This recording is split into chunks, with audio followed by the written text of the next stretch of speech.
The sky was clear that morning, but nothing about what followed would remain simple.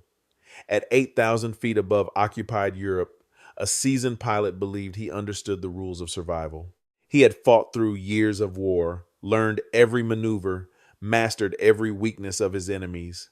In his world, victory belonged to the pilot who could outthink, outturn, and outlast his opponent. Then the American fighter did something unexpected. It did not climb. It did not turn. It dove. In that single moment, everything he had learned about air combat began to unravel.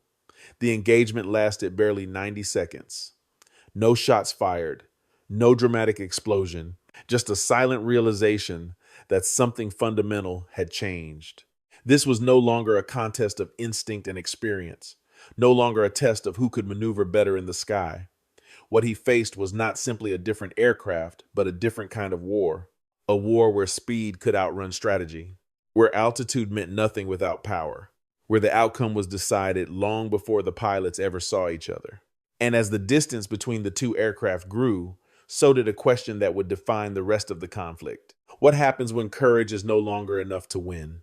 That question would echo far beyond that morning, reshaping not just the battle in the air, but the very nature of modern warfare itself.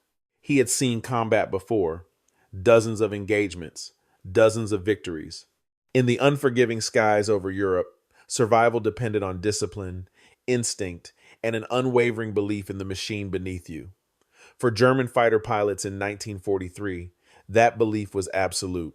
The Messerschmitt Bf 109 had earned its reputation through years of dominance, faster climbs, tighter turns, and tactics refined through relentless combat against British fighters. Their doctrine was simple: control altitude, force the engagement, win the turn. And for a long time, it worked. By mid-1943, however, the war beneath those wings had begun to change. German industry was under constant pressure. Fuel supplies were no longer reliable. Replacement pilots arrived with fewer hours, less experience, and far less margin for error. Still, in the cockpit, many veterans believed the fundamentals remained unchanged. Superior skill could overcome inferior machines. Across the Atlantic, a different kind of preparation was unfolding. American factories were not just building aircraft, they were building consistency, standardization, power. The Republic P-47 Thunderbolt emerged from this system as something unfamiliar to European doctrine, heavier, less elegant, but built around a different philosophy entirely, not to outturn the enemy, but to outlast, outpower, and outpace them. The stage was set for a confrontation that neither side fully understood yet. One rooted not just in tactics, but in two fundamentally different visions of how air combat should be fought and how wars would ultimately be won. The encounter itself unfolded with a simplicity that concealed its deeper implications. At 8,000 feet, the German pilot initiated what had become second nature: climb, gain altitude, and strike from above. In every previous engagement, altitude meant control. It dictated the pace, the angle, and ultimately the outcome of the fight. But the American aircraft refused to play by those rules. Instead of climbing to contest the advantage, the P-47 Thunderbolt pitched forward and dove. It was a decision that defied everything German pilots had been taught. To surrender altitude was to surrender initiative. It was, by all established doctrine, a mistake. So he followed.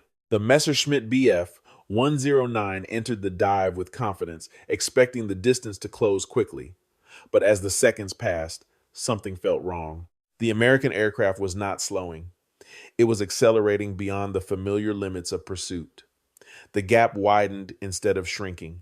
At 350 miles per hour, then 400, then 450, the strain on the German aircraft began to show. The control stick grew heavier in his hands.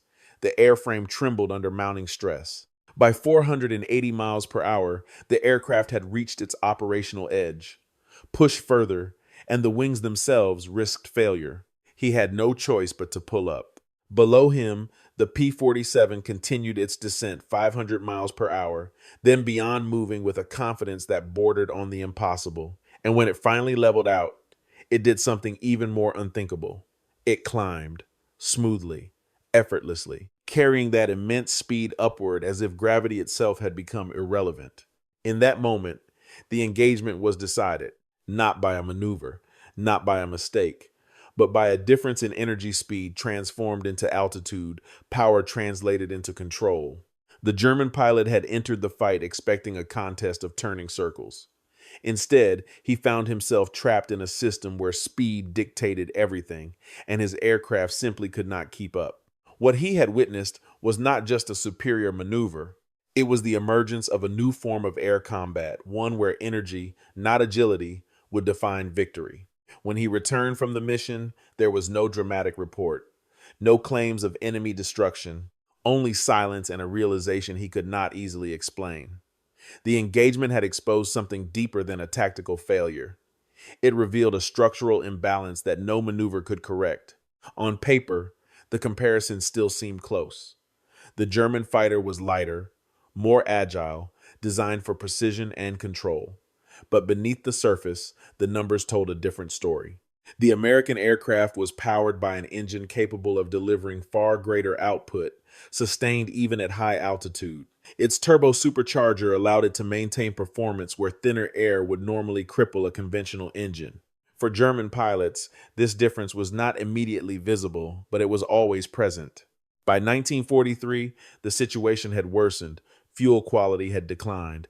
Engines that once performed at their rated capacity were now operating under degraded conditions. What had once been a finely tuned machine was increasingly constrained by shortages and inconsistency.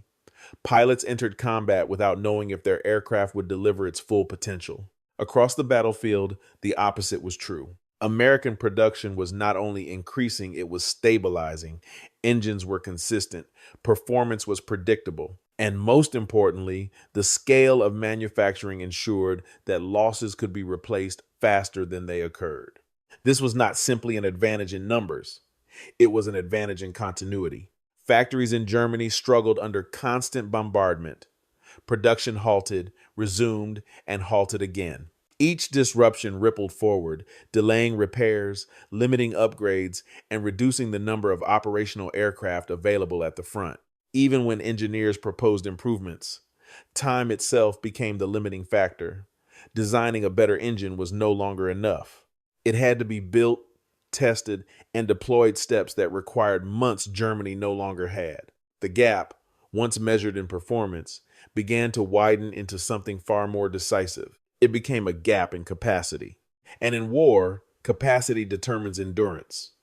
Endurance determines outcome. What the pilot had experienced in those 90 seconds was not an isolated disadvantage. It was a glimpse into a larger reality, one where the balance of power had already begun to shift, long before the outcome was visible on the battlefield. From an American perspective, what unfolded in the skies over Europe was not seen as a mystery, it was the expected result of a deliberate strategy. The United States had entered the war with a clear understanding that victory would not come from isolated acts of brilliance, but from the sustained application of industrial and logistical power. Aircraft like the P-47 Thunderbolt were never designed to win elegant dogfights. They were designed to function as part of a larger system, one that integrated manufacturing, pilot training, maintenance, and deployment into a continuous cycle. Each component reinforced the other. Each loss could be absorbed, replaced, and learned from without breaking the structure as a whole. American pilot training reflected this philosophy. New pilots arrived in combat not as individuals expected to improvise under pressure, but as participants in a system that emphasized standard procedures, coordinated tactics, and overwhelming support. They flew with the confidence that their aircraft would perform as expected and that reinforcements would always follow. For Germany, the situation evolved in the opposite direction. As losses mounted, the reliance on individual skill became more pronounced, but also more fragile. Experienced pilots were irreplaceable. Each loss diminished not only combat strength, but institutional knowledge. Training programs shortened, standards declined. The burden shifted increasingly onto fewer and fewer veterans. This divergence was not limited to the air war. Across the global stage, the same pattern emerged. Nations that could sustain production, maintain supply lines, and adapt their systems gained a decisive advantage over those that relied on initial superiority or isolated excellence. The lesson was stark, and it extended far beyond the cockpit. Modern warfare had become a contest of systems, of economies, industries, and infrastructures. Tactical brilliance could still win battles, but only systemic strength could win wars. And by 1943, that balance had already begun to favor one side irreversibly. By the final years of the war, the outcome was no longer a question of possibility but of time. Pilots on both sides continued to fly, continued to fight, continued to rely on their training and instincts. But beneath those individual efforts, the larger structure had already determined the direction of the conflict. The German fighter force did not collapse in a single moment. It faded, gradually, then suddenly. Fewer aircraft in the sky, fewer experienced pilots returning from missions. Each loss carried more weight than the last, until even small engagements began to erode the ability to sustain operations. The machines themselves remained formidable in the right conditions, but those conditions were becoming increasingly rare. Across the same skies, American formations grew larger, more frequent, more consistent. Aircraft arrived not as isolated units, but as part of a continuous presence that could not be meaningfully reduced. Losses were replaced, squadrons rotated, the system endured. For the individual pilot, this shift was difficult to accept. It challenged everything they had been trained to believe, that skill, courage, and experience could determine the outcome of a fight. Those qualities still mattered. They always would. But they were no longer decisive on their own. The legacy of that realization extends far beyond the Second World War. It reshaped how nations prepare for conflict, how militaries organize, and how power itself is understood. Air superiority, once defined by the prowess of elite pilots, became a function of production lines, training pipelines, and logistical depth.